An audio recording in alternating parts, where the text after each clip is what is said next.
La noche era una tumba de silencio, rota solo por el silbido del viento que se colaba por las grietas de la humilde choza. Adentro, Elena observaba los rostros dormidos de sus 4 hijos, cada respiración un ancla que la ataba a un mundo que se desmoronaba. El miedo era un nudo helado en su estómago, pero debajo de él, una nueva y extraña calma había echado raíces. La calma de quien ya no tiene nada que perder. La decisión estaba tomada. No habría vuelta atrás. Su único camino yacía en la oscuridad, hacia el lugar que todos temían. El aire olía a polvo viejo y a la ceniza fría de un fuego extinto, un aroma que se había convertido en el perfume de su viudez. El frío del suelo de tierra se filtraba a través de sus delgados guaraches, subiendo por sus piernas como un presagio. En la alacena, solo quedaba un puñado de frijoles, y el sabor amargo del hambre que ya se había vuelto familiar en su boca. Era esa hambre, no solo la de su estómago sino la de proteger a sus hijos, la que la empujaba a cometer aquella locura. Con una delicadeza que desmentía la urgencia que ardía en su pecho, despertó a Mateo, su hijo mayor. Le susurró al oído, su voz apenas un soplo para no alertar a las sombras. Luego a Sofía, y finalmente a los gemelos, Lucas y Ana, cuyos pequeños cuerpos se acurrucaron contra ella, buscando un calor que su madre, en ese momento, apenas podía sentir. No hubo explicaciones, solo la silenciosa orden de vestirse con sus ropas más abrigadas, un ritual sombrío bajo la luz parpadeante de una única vela. Envolvió sus pocas pertenencias en un rebozo gastado, un trozo de pan duro, el rosario de su esposo y una muda de ropa para cada niño. El bulto era liviano en su espalda, pero el peso de la vida que abandonaba era insoportable. Cada objeto que dejaba atrás era un fantasma, un recuerdo de la felicidad que le habían arrebatado. Cerró la puerta de su hogar por última vez sin mirar atrás, porque si lo hacía, sabía que el torrente de lágrimas que contenía, la ahogaría allí mismo. Su destino era un lugar del que solo se hablaba en susurros temerosos. La hacienda del olvido. Una propiedad en ruinas, carcomida por el tiempo y las leyendas de almas en pena, abandonada por décadas. La gente del pueblo decía que la tierra misma estaba maldita, que nada bueno podía crecer en la sombra de sus muros derruidos. Pero para Elena, la maldición de los hombres era mucho más temible que la de cualquier fantasma. Aquel lugar olvidado era su única oportunidad de desaparecer, de volverse invisible para la crueldad que los acechaba. La caminata fue una marcha fúnebre bajo un manto de estrellas indiferentes. El polvo del camino se levantaba con cada paso, pegándose a sus ropas y a la piel húmeda por el sudor frío del miedo. Los gemelos tomados de su mano, tropezaban en la oscuridad, sus pequeños sollozos ahogados por el viento. Elena sentía las miradas de Mateo y Sofía clavadas en su espalda, cargadas de preguntas que no se atrevían a hacer. Ella solo podía apretarles las manos, transmitiendo una fuerza que no sentía, avanzando hacia la promesa de un refugio o de una tumba. Se aferraba a la esperanza de que los muros de la vieja hacienda pudieran protegerlos de la maldad humana, que sus fantasmas, si existían, fueran más piadosos que los vivos. Pero no podía saberlo entonces, no podía imaginar que el verdadero secreto de aquel lugar no eran las almas perdidas que lo habitaban, sino algo mucho más profundo, algo que cambiaría para siempre el destino de su familia. Antes de continuar, suscríbete al canal, comparte y deja tu like, porque el final de esta historia te va a sorprender. Y cuéntame en los comentarios, ¿tendrías el valor de entrar en un lugar maldito si fuera la única esperanza para tus hijos? El tiempo, sin embargo, no siempre avanza en línea recta. A veces, se retuerce sobre sí mismo para recordar un sol que ya no calienta. No mucho antes de aquella fuga desesperada, la vida de Elena había sido un tapiz tejido con hilos de sencillez y una felicidad profunda.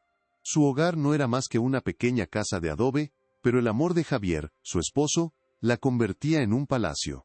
Él era un hombre de tierra, con manos callosas que sabían arrancar el sustento del suelo árido y sostener a su familia con una ternura inquebrantable. El aroma de su vida era el del maíz tierno, el de los frijoles cociéndose a fuego lento, y el del sudor honesto de Javier al volver del campo. Por las tardes, se sentaban juntos a la puerta de su casa, observando cómo el sol teñía de naranja las colinas, mientras los niños jugaban entre risas que eran la única música que necesitaban. Elena sentía en su pecho una plenitud tan vasta como el cielo, una certeza de que, mientras estuvieran juntos, ninguna tormenta podría derribarlos. Javier no solo era su esposo, era el ancla de su mundo.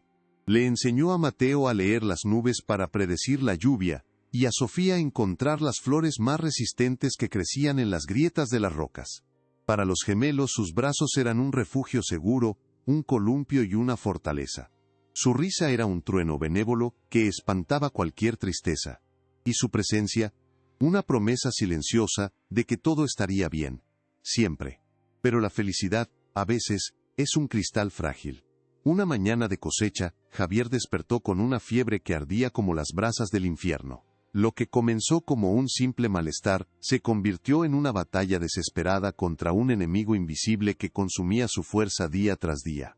Elena agotó sus conocimientos en hierbas y remedios. Rezó hasta que sus rodillas dolieron y sus labios se agrietaron, pero la fiebre no cedía. El olor a enfermedad, una mezcla agria de sudor y hierbas amargas, impregnó cada rincón de la casa, reemplazando el aroma del pan y la tierra mojada. Los niños aprendieron a caminar de puntillas, sus risas ahogadas por el miedo que veían en los ojos de su madre.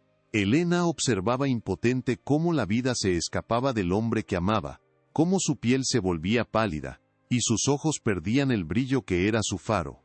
La noche en que Javier se fue, la luna se ocultó tras un velo de nubes, como si el cielo mismo estuviera de luto. Él tomó la mano de Elena con las pocas fuerzas que le quedaban, y en su última mirada, le entregó el peso del mundo que dejaba atrás. El silencio que siguió a su último aliento fue más ensordecedor que cualquier grito. Una ausencia tan profunda y dolorosa que partió el alma de Elena en dos. El luto trajo consigo una sombra aún más oscura, la de Ricardo, el hermano de Javier.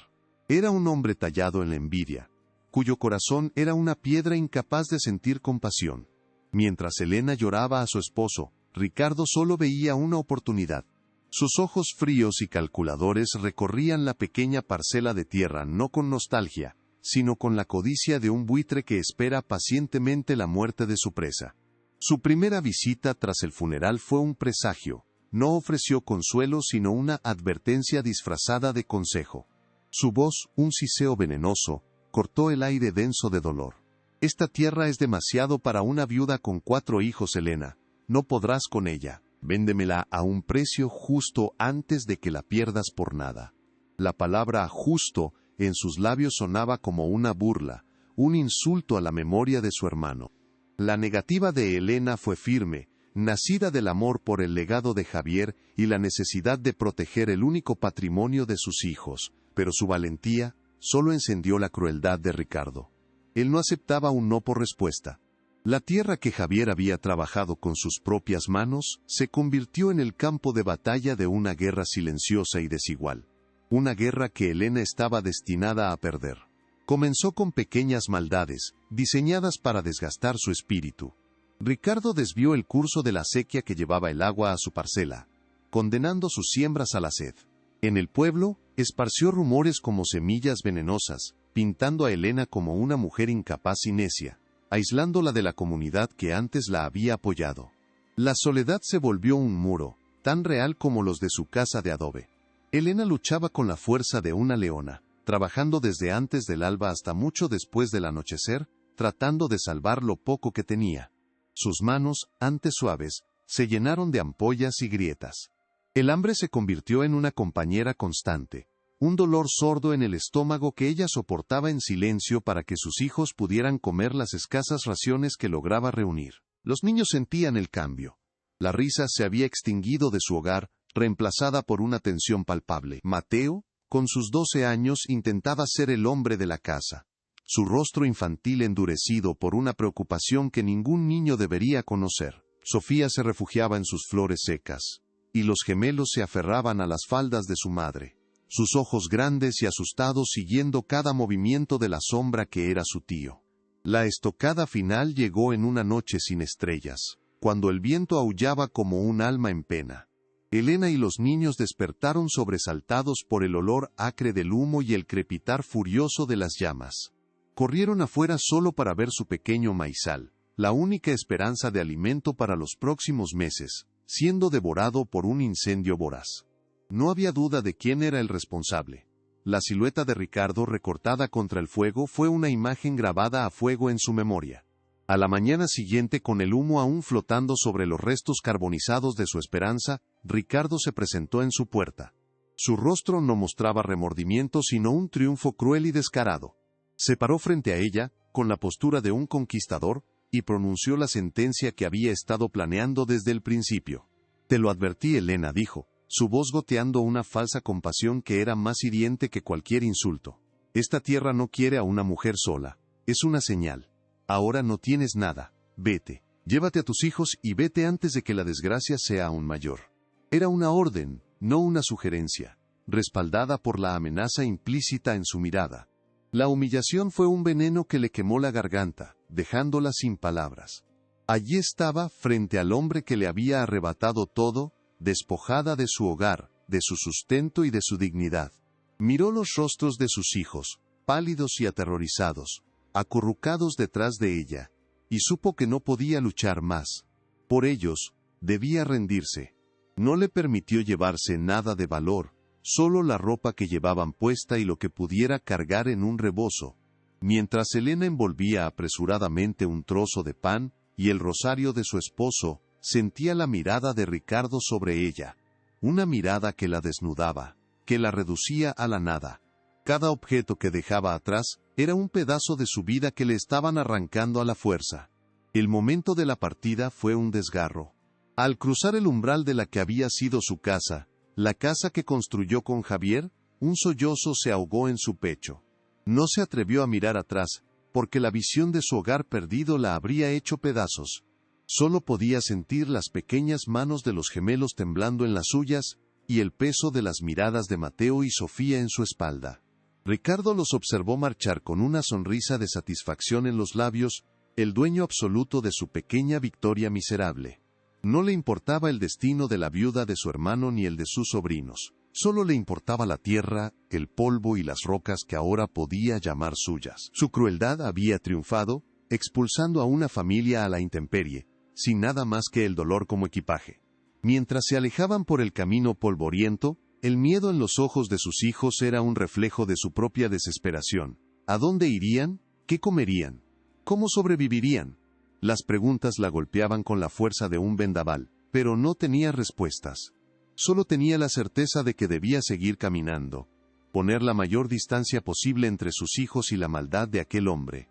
Fue en ese momento, en el punto más bajo de su existencia, humillada y despojada, que la imagen de la hacienda del olvido surgió en su mente. Un lugar abandonado, temido, un lugar del que todos huían. Para Elena, sin embargo, se convirtió en una idea desesperada, la única opción en un mundo que le había cerrado todas las puertas. Un lugar maldito era preferible a la maldición de un hombre sin alma. Así comenzó su peregrinaje hacia la nada. Una procesión de almas desterradas caminando sobre un sendero de polvo y humillación. Cada paso que daban los alejaba del único mundo que habían conocido, pero no los acercaba a ningún refugio. El sol del día era un martillo que golpeaba sus cabezas sin piedad. Y la noche, un manto helado que no ofrecía consuelo, solo la cruda exposición de su vulnerabilidad ante el mundo. Los primeros días se convirtieron en una lección brutal sobre la crueldad de la indiferencia. Llegaron a un pequeño caserío al anochecer, con los pies sangrando y el estómago vacío, solo para encontrar puertas cerradas y miradas de desconfianza. Las mentiras de Ricardo habían viajado más rápido que ellos, pintando a Elena como una paria. Nadie les ofreció un trozo de pan, ni un sorbo de agua. El rechazo era un muro invisible pero infranqueable, más frío que cualquier viento de invierno. Durmieron a la intemperie, acurrucados unos contra otros en el hueco de unas rocas, buscando un calor que sus propios cuerpos apenas podían generar. Elena permanecía despierta, escuchando el llanto silencioso de sus hijos dormidos y el rugido de sus propias entrañas. El hambre era una bestia viva dentro de ella, una garra que se aferraba a su ser, recordándole a cada segundo su fracaso en protegerlos. Sentía el sabor amargo de la desesperación en su lengua, seco y persistente. Para sobrevivir, Elena tuvo que ahogar su orgullo. Mendigaba, extendiendo una mano temblorosa que antes solo había conocido el trabajo duro. A veces, un alma caritativa le daba una tortilla rancia o unas cuantas frutas magulladas, que ella repartía meticulosamente entre sus hijos, quedándose siempre con la porción más pequeña o, la mayoría de las veces, con nada. Veía a sus niños devorar cada migaja con una avidez que le partía el alma en 1000 pedazos. La dignidad se desvanecía con cada día que pasaba, reemplazada por una capa de polvo y vergüenza. La gente los miraba con una mezcla de lástima y desprecio, como si su pobreza fuera una enfermedad contagiosa. Elena aprendió a no encontrar sus miradas, a fijar sus ojos en el suelo, concentrándose únicamente en el ritmo de su respiración y en las pequeñas manos que se aferraban a las suyas, buscando una seguridad que ella ya no podía ofrecer.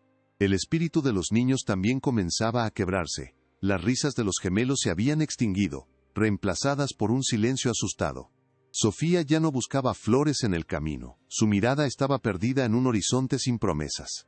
Y Mateo, su pequeño hombrecito, la observaba con una intensidad dolorosa, su rostro una máscara de preocupación que reflejaba el peso del mundo que ahora caía sobre todos ellos.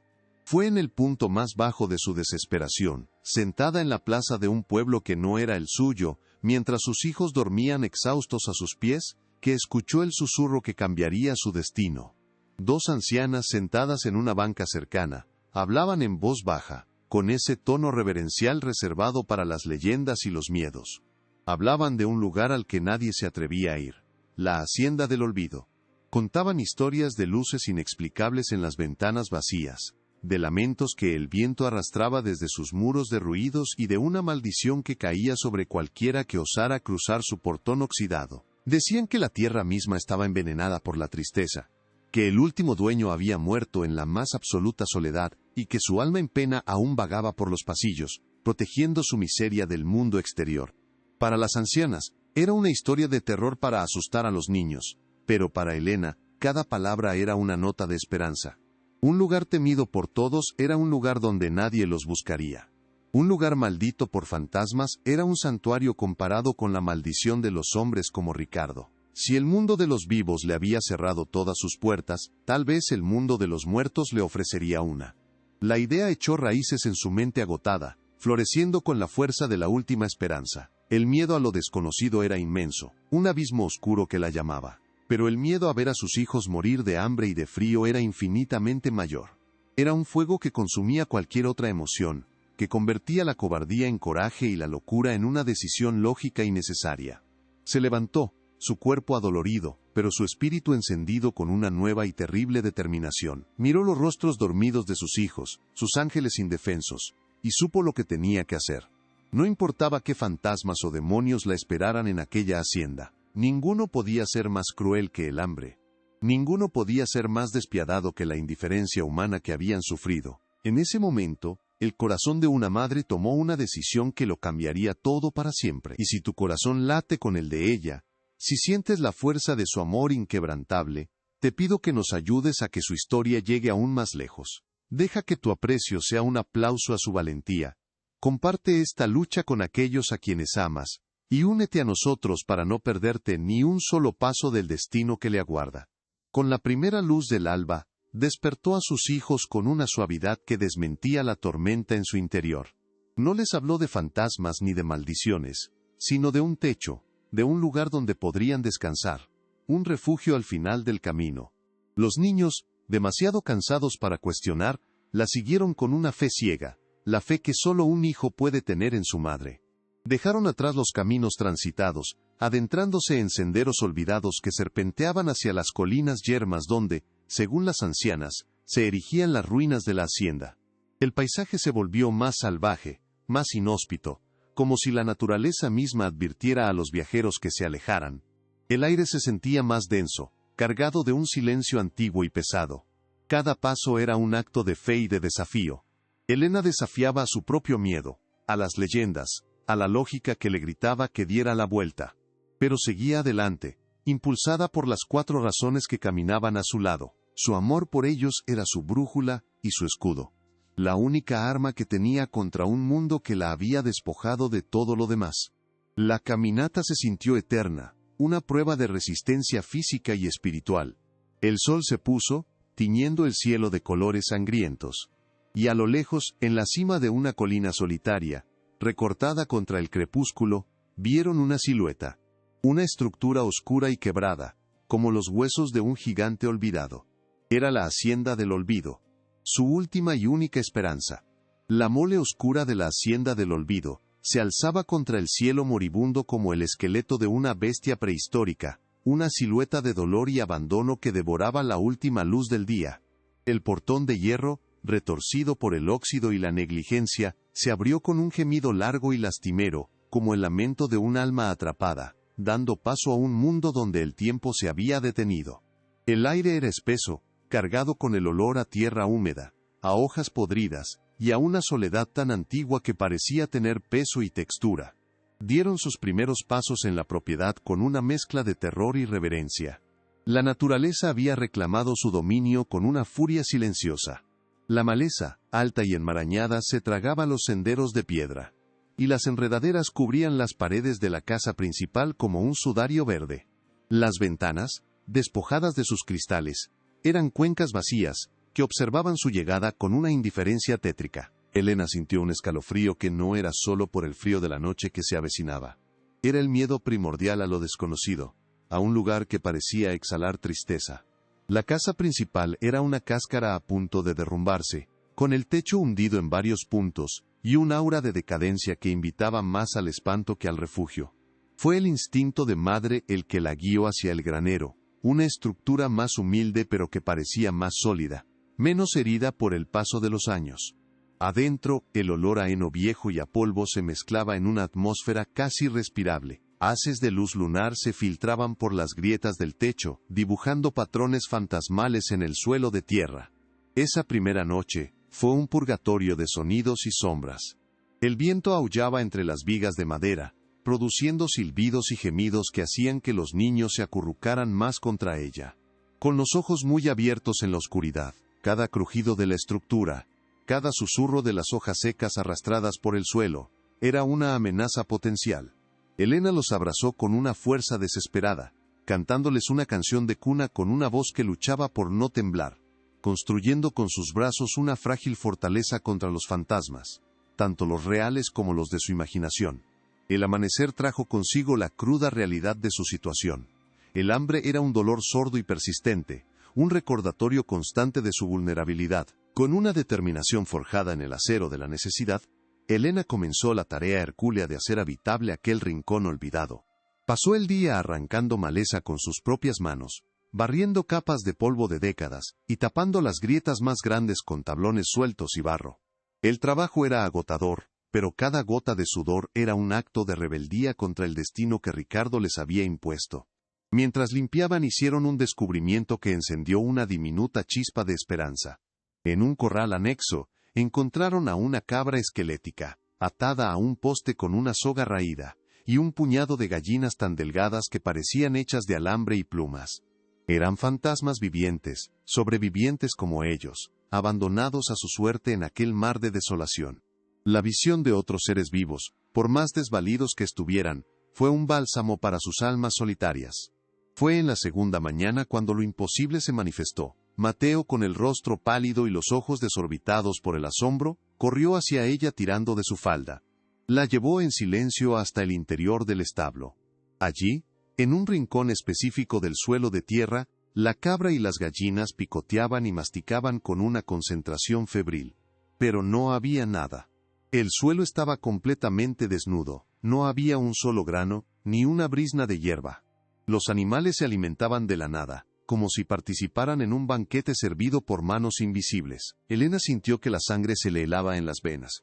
Se frotó los ojos, convencida de que era una alucinación producto del hambre y el agotamiento. Pero la escena no cambió.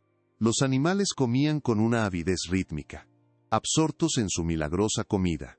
El miedo la paralizó por un instante, un miedo más profundo que el de los fantasmas, porque aquello desafiaba toda lógica, toda ley de la naturaleza que conocía.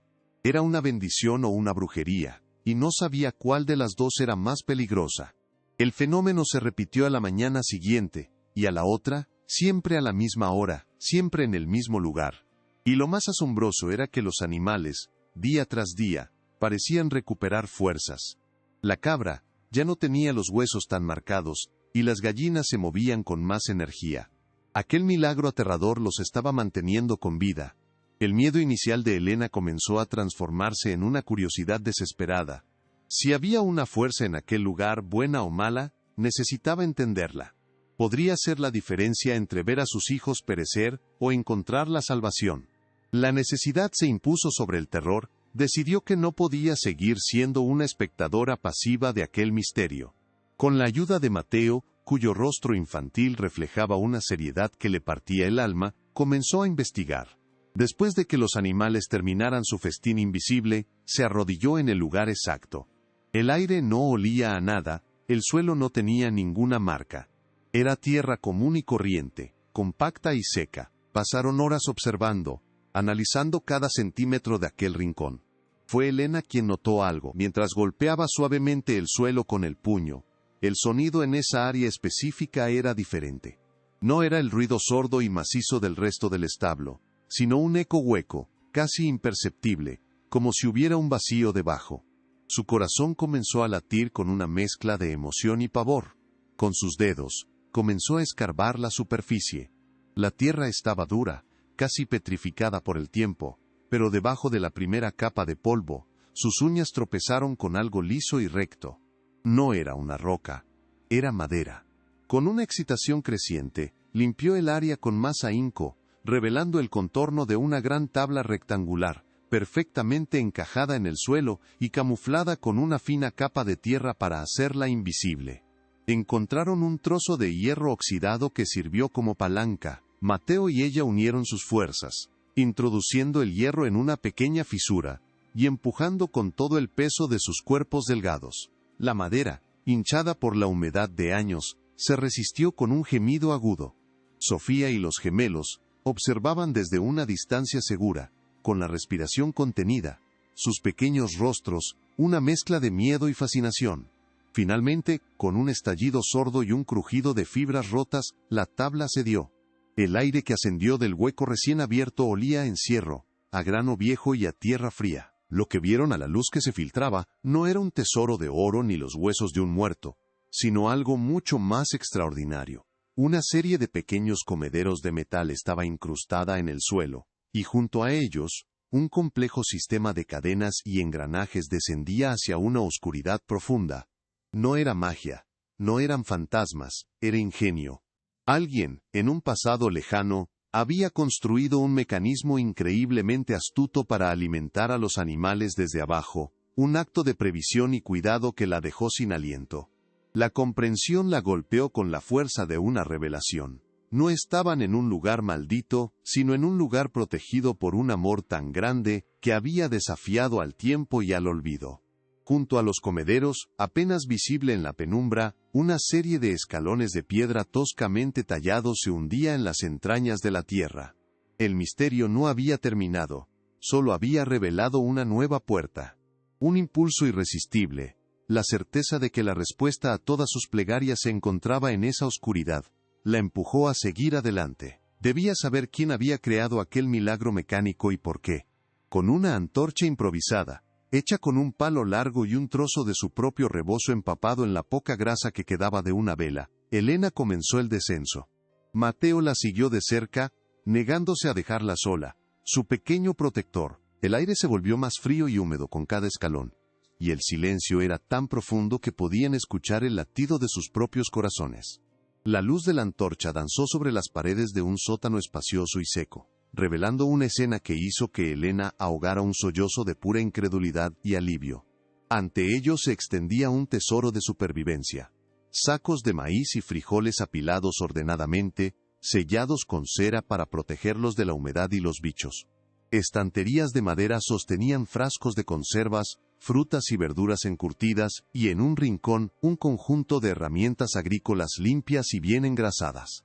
Era un santuario contra el hambre, una despensa construida con una previsión casi profética. Se acercaron al mecanismo que habían visto desde arriba. Un gran embudo de madera estaba conectado a las cadenas, y a su lado, una manivela de hierro. Al girarla, los granos se liberaban en porciones medidas hacia los comederos de arriba. Era un sistema diseñado para funcionar con el mínimo esfuerzo.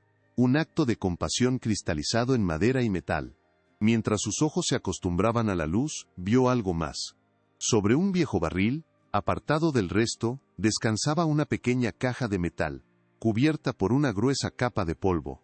Parecía un objeto importante, dejado a propósito para ser encontrado. Con manos temblorosas, la tomó. No era pesada, pero se sentía cargada con el peso de los secretos que guardaba en su interior. Limpió el polvo con la manga de su vestido y levantó el pestillo oxidado. La tapa se abrió con un chirrido suave. Adentro, envuelto en un trozo de terciopelo descolorido por el tiempo, no había joyas ni monedas, sino algo infinitamente más valioso. Un diario encuadernado en cuero, con las páginas amarillentas y llenas de una caligrafía elegante y firme. Con el corazón latiéndole en la garganta, Elena abrió el diario. El olor a papel viejo y a tinta desvanecida llenó el aire. La primera página llevaba un nombre y una fecha. Ignacio Vargas, 1885. Era la voz de un hombre que hablaba desde la tumba, el alma de aquel lugar, el guardián silencioso que, sin saberlo, les había salvado la vida. Comenzó a leer en voz alta, su voz apenas un susurro en el silencio del sótano, mientras las palabras de don Ignacio comenzaban a tejer la historia de su soledad, su amor por aquella tierra y el ingenioso plan que había ideado para protegerla incluso después de su muerte. No podía saberlo entonces, pero en esas páginas no solo encontraría respuestas, sino también el arma que necesitaría para reclamar su justicia. La historia de aquel hombre solitario se convirtió en un faro en su oscuridad. Elena sintió una conexión profunda con aquel espíritu bondadoso, un hombre que, al igual que ella, había encontrado en el amor y el cuidado de los seres indefensos una razón para seguir luchando. La hacienda ya no se sentía como una tumba sino como un legado. El llanto que brotó de sus ojos ya no era de miedo ni de tristeza, sino de una gratitud tan inmensa que le resultaba abrumadora. Habían sido guiados a aquel lugar no por una maldición, sino por la resonancia de un acto de bondad que había perdurado a través de los años, esperando a que un alma necesitada lo encontrara. Mientras sostenía el diario contra su pecho, una nueva fuerza nació en su interior. Ya no era la viuda desamparada que había huido en la noche. Era la heredera de un legado de resiliencia, la guardiana de la memoria de don Ignacio. Y con esa nueva identidad, estaba lista para enfrentar cualquier tormenta, sabiendo que no estaba sola. El sótano, que momentos antes era una cueva oscura y misteriosa, se había transformado en el vientre de su renacimiento. Allí, rodeada de provisiones que garantizaban la supervivencia de sus hijos, y con la historia de un hombre bueno en sus manos, Elena entendió que la hacienda del olvido no era el final de su camino, sino el verdadero comienzo. La paz, sin embargo, es a menudo un interludio frágil entre tormentas. La noticia de que la hacienda del olvido volvía a tener vida viajó en el viento, susurrada de boca en boca por los pocos arrieros que se aventuraban por aquellos caminos olvidados. Hablaban de una columna de humo que se alzaba cada tarde, del balido de una cabra que sonaba más fuerte, y del eco lejano de risas infantiles. Para la mayoría, era solo una curiosidad, pero para un corazón envenenado por la codicia, cada palabra fue una chispa sobre un barril de pólvora. El rumor llegó a los oídos de Ricardo, pero en el viaje se había transformado como suelen hacerlo las historias. Ya no se hablaba de una viuda y sus hijos, sino de un tesoro. La leyenda del viejo y excéntrico Ignacio Vargas resurgió, y la gente comenzó a especular que la familia había encontrado el oro que el anciano supuestamente había enterrado. Para Ricardo, la especulación se convirtió en una certeza absoluta. La ira lo consumió, una furia helada al pensar que Elena, la mujer que había humillado y desterrado, se había apoderado de lo que él consideraba suyo por derecho de sangre. Su codicia era una enfermedad que no conocía cura. No dudó ni un instante. Reunió a dos hombres de su misma calaña, matones de taberna cuyas lealtades se compraban con promesas de alcohol y monedas. Les pintó un cuadro de cofres rebosantes de oro, escondidos por su tío loco, y ahora en manos de una viuda indefensa. Sus ojos brillaron con una luz depredadora, la misma luz que Elena había visto en los de un coyote antes de atacar. Partieron al atardecer, 3 jinetes oscuros recortados contra un cielo teñido de rojo, como un presagio de la violencia que se avecinaba. El galope de sus caballos era un tambor de guerra que resonaba en la tierra seca anunciando la llegada de la tormenta. No iban a reclamar una herencia. Iban a saquear, a tomar por la fuerza lo que la vida, en su retorcida visión del mundo, les debía. En la hacienda, una extraña quietud había caído con el crepúsculo. El viento soplaba de manera diferente. No con el lamento solitario de antes, sino con un silbido agudo y amenazante que hacía crujir las viejas vigas del granero. Elena sintió un nudo de hielo formarse en su estómago. Era el antiguo miedo que regresaba, pero esta vez estaba mezclado con algo más. Una determinación fría como el acero, forjada en el sótano secreto de don Ignacio. El sonido llegó primero como una vibración en el suelo, un murmullo distante que creció hasta convertirse en el inconfundible trueno de cascos de caballos acercándose a toda velocidad. El corazón de Elena dio un vuelco doloroso. Sabía quiénes eran. No había nadie más en el mundo que tuviera motivos para buscarlos en aquel rincón olvidado. El pasado con toda su crueldad había venido a reclamarlos. Su primer instinto fue el de una loba protegiendo a su camada. Con una calma que la sorprendió a sí misma, llevó a sus hijos al sótano. El santuario que les había dado la vida, les entregó una vela y les hizo prometer que no harían ningún ruido, sin importar lo que escucharan arriba. La mirada de Mateo, llena de una madurez terrible para su edad, le prometió que cuidaría de sus hermanos hasta la muerte. Besó cada una de sus frentes, absorbiendo su calor y su miedo, y luego cerró la pesada trampilla de madera, sumergiéndolos en la seguridad de la oscuridad. Al quedarse sola en el granero, el silencio se volvió ensordecedor. Tomó el diario de don Ignacio en una mano, sintiendo el peso de su cuero gastado como si fuera un escudo. No era la misma mujer que había huido en la noche. El conocimiento y la gratitud le habían dado una columna vertebral de hierro. Ricardo pateó los restos del portón principal, y entró en el patio como un conquistador. Sus 2 secuaces lo flanquearon, sus rostros curtidos por el sol y la maldad, sus ojos recorriendo el lugar con desprecio. Se detuvo frente al granero, una sonrisa torcida y triunfante en sus labios al ver la silueta de Elena esperándolo en el umbral. Esperaba encontrarla llorando, suplicando. En cambio, encontró un silencio desafiante. «Así que aquí te escondías, rata de campo», espetó, su voz goteando veneno. «Creíste que podías engañarme. Creíste que podías quedarte con el tesoro de mi tío». Avanzó lentamente, saboreando el momento. La intimidación era una de sus herramientas favoritas. «Entrégame el oro, Elena, y tal vez te deje vivir a ti y a tus bastardos». Elena permaneció inmóvil. El olor a sudor rancio y a aguardiente barato que emanaba de los hombres le revolvió el estómago, pero su rostro no mostró ni una pizca del asco que sentía. Su voz, cuando finalmente habló, no fue un susurro de miedo, sino un tono claro y firme que cortó el aire denso. «No hay oro aquí, Ricardo. Nunca lo hubo. El único tesoro de esta hacienda es algo que tu alma es demasiado pobre para entender». La risa de Ricardo fue un ladrido seco y sin alegría. «No me vengas con tus acertijos de campesina. Sé que lo encontraste. El pueblo entero habla de tu repentina suerte». Hizo una seña a sus hombres. «Revisen cada rincón de este basurero. Vuelquen cada piedra. Quiero lo que es mío». Los 2 hombres entraron en acción con una brutalidad eficiente. Empezaron a destrozar el humilde refugio que Elena había construido. Volcaron los sacos de grano, rompieron las pocas herramientas que había reparado y patearon los pequeños muebles improvisados. El sonido de la destrucción era una tortura para Elena. Cada golpe era una herida en el legado de bondad que había jurado proteger. Ella observaba, su corazón sangrando con cada acto de vandalismo, pero su mirada nunca abandonó a Ricardo.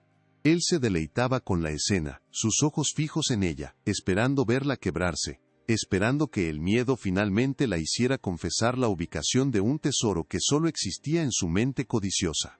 «¿Dónde está Elena?», insistió, acercándose hasta que su sombra la cubrió por completo. Su aliento fétido golpeó su rostro. «Mi paciencia tiene un límite. No querrás saber lo que sucede cuando se acaba». Extendió una mano sucia y la agarró bruscamente del brazo, sus dedos apretando como un torniquete. Fue entonces cuando Elena levantó la mano que sostenía el diario, no con un gesto de rendición, sino con la solemnidad de un juez, presentando la evidencia final. Lo abrió en una página marcada, la tinta desvanecida apenas visible a la luz moribunda del crepúsculo. «El único testamento de tu tío no está hecho de oro, Ricardo. Está hecho de palabras. Y te condenan». Con una voz que no tembló, comenzó a leer el pasaje que había memorizado, las palabras que se habían grabado en su alma. Leyó cómo don Ignacio describía a su sobrino como un hombre consumido por la avaricia. Un hombre cuyo corazón era una tierra estéril, donde nada bueno podía crecer. La voz de Elena se convirtió en el eco de un fantasma, un juicio pronunciado desde la tumba. Las palabras de su tío, leídas por la mujer que más despreciaba, golpearon a Ricardo con una fuerza que ningún puño podría igualar. Era un ataque a su orgullo, a su mismísima identidad. Sus hombres se detuvieron, sus miradas vacilantes se movieron de Elena a su patrón. Por primera vez, una grieta apareció en la fachada de control de Ricardo. «¡Cállate!», rugió, su rostro congestionado por la furia. «¿Son solo las divagaciones de un viejo loco?». Intentó arrebatarle el diario, pero Elena lo apartó, protegiéndolo contra su pecho. La verdad era su única arma, y no iba a entregarla. La negación de Ricardo se convirtió en una rabia ciega. La humillación pública, la voz de su tío muerto acusándolo, lo empujó por encima del borde de su ya escasa cordura. Olvidó el oro, olvidó el tesoro. Su único deseo en ese momento era silenciar esa voz, borrar esa mirada de serena valentía del rostro de Elena. Levantó la mano, abierta y pesada, listo para golpearla. Pero su mano nunca llegó a su destino. En el instante en que el aire se tensó con la violencia inminente, un nuevo sonido rompió el caos. Un grito autoritario resonó desde la entrada del patio. «Ricardo Vargas, deténgase en nombre de la ley». Todos se giraron, congelados por la sorpresa. Recortado contra el último resplandor del sol, se encontraba el alcalde del pueblo vecino, un hombre mayor de bigote cano y mirada severa, acompañado por dos ayudantes armados con rifles. No habían llegado por casualidad. El arriero al que Elena había enviado a buscar ayuda, no solo había entregado su mensaje, sino que también había compartido sus propias sospechas sobre el carácter violento de Ricardo. La llegada de la autoridad fue como un balde de agua helada sobre la furia de Ricardo. Su rostro pasó del rojo de la ira al pálido del miedo. Sus matones, cobardes de corazón, retrocedieron lentamente, levantando las manos en un gesto de rendición. El poder que Ricardo ejercía, basado en el miedo y la fuerza bruta, se evaporó instantáneamente ante la presencia de la ley legítima. El alcalde avanzó, su mirada evaluando la escena con rapidez. El granero destrozado, los hombres amenazantes, y Elena, de pie, magullada pero erguida, con un viejo libro apretado contra su pecho. «¿Qué significa esto, Ricardo? He oído historias preocupantes sobre usted y la viuda de su hermano». Elena dio un paso adelante, su momento había llegado.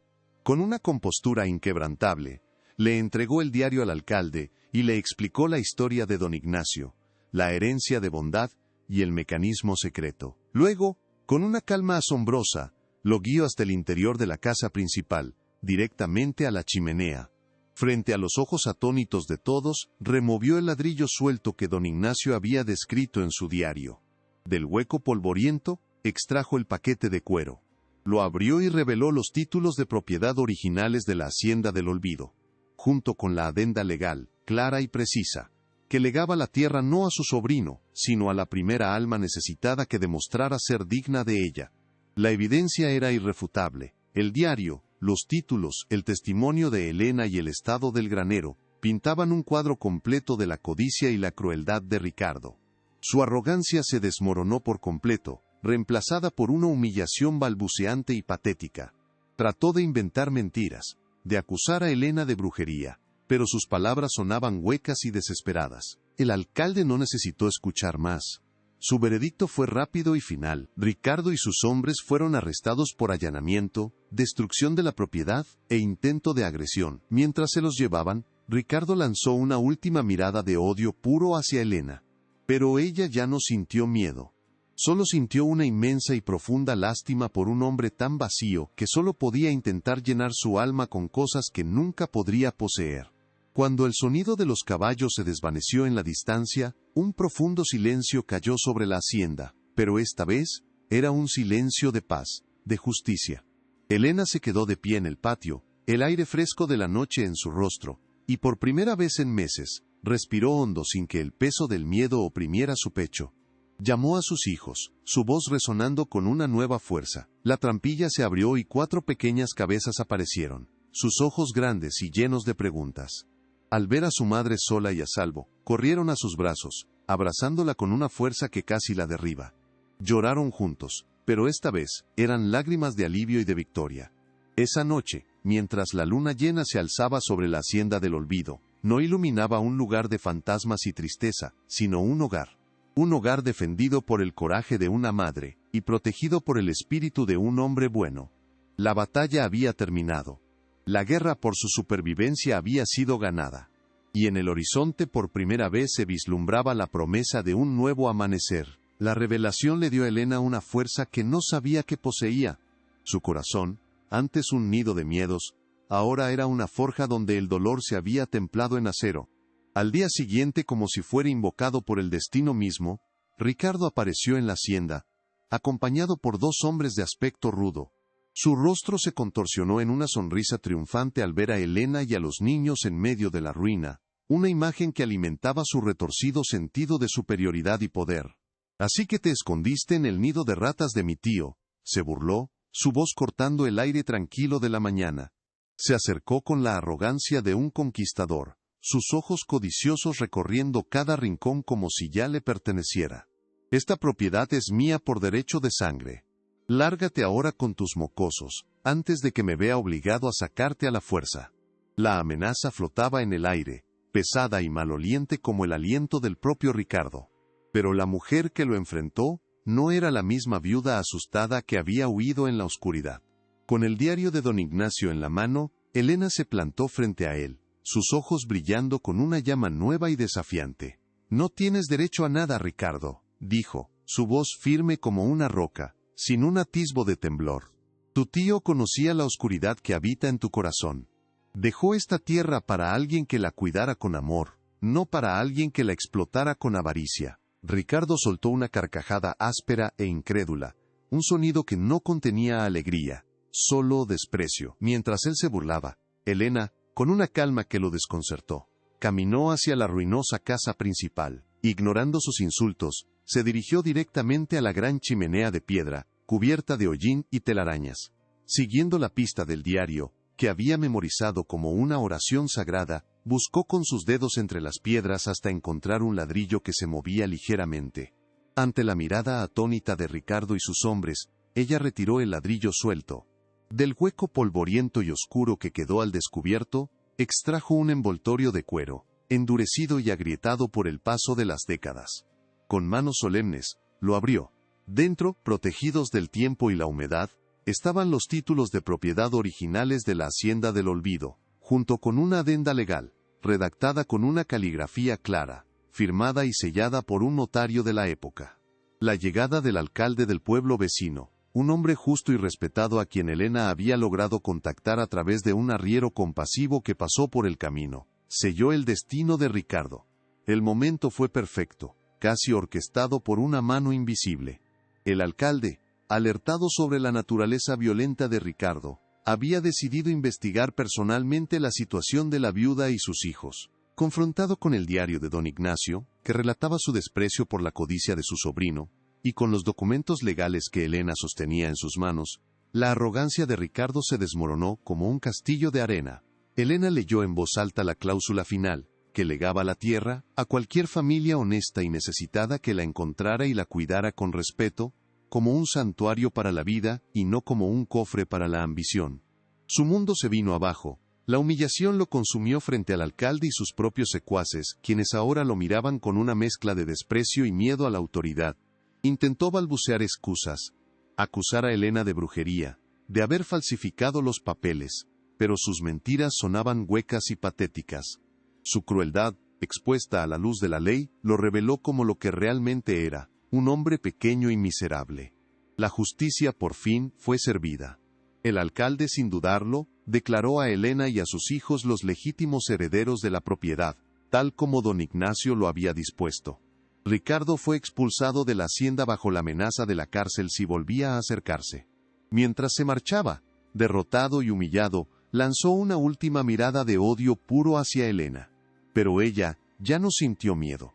Solo sintió una profunda y abrumadora lástima por un alma tan vacía. Un silencio de paz descendió sobre la hacienda cuando el sonido de sus pasos se desvaneció. Era un silencio nuevo.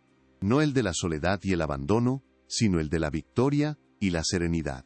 Elena se quedó de pie en el patio, sintiendo el aire fresco en su rostro, y por primera vez en meses, respiró hondo sin que el peso del miedo oprimiera su pecho. Llamó a sus hijos, y de la seguridad del sótano emergieron a la luz, corriendo hacia sus brazos en un abrazo que era pura liberación. Los años que siguieron fueron un testimonio del poder de la resiliencia y el trabajo. La Hacienda del Olvido renació de sus cenizas, bautizada por los lugareños como la Hacienda de la Esperanza. Bajo las manos cuidadosas de Elena y el trabajo incansable de sus hijos, que crecían fuertes y nobles, el lugar se transformó. El yermo se convirtió en un tapiz de verdes maizales y huertos florecientes. El granero, antes un refugio contra el terror, se llenó con el aroma del heno fresco y el grano abundante. La casa principal fue restaurada viga por viga, sus ventanas ya no eran cuencas vacías, sino ojos brillantes que reflejaban el sol, y se llenaban cada noche con la luz cálida de un hogar feliz.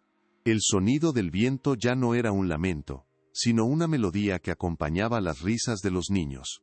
Mateo se convirtió en un joven sabio, con las manos callosas de su padre y el corazón justo de su madre, aprendiendo a leer la tierra como un libro abierto. Sofía, con su amor por la belleza, cultivó un jardín de flores tan espectacular que la gente viajaba solo para admirarlo. Y los gemelos, Lucas y Ana, corrían libres y seguros por los campos. Su alegría era la prueba viviente de que la esperanza podía echar raíces en el suelo más improbable.